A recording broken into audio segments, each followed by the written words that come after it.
क्या आप कटफोरवा के बारे में जानते हैं?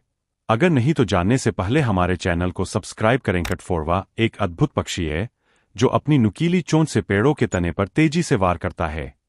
यह ऐसा भोजन खोजने और घोंसला बनाने के लिए करता है। ये प्रति सेकंड 20 बार तक वार कर सकते हैं, पर इनके सिर में विशेष ऊतक होते हैं जो इन्हें झटका लगने से बचाते हैं। इनकी लंबी, चिपचिपी जीभ दरारों से कीड़ों को निकालने में मदद करती है। नर कटफोरवा साथी को आकर्षित करने और क्षेत्र चिह्नित करने के लिए ड्रमिंग का उपयोग करते हैं।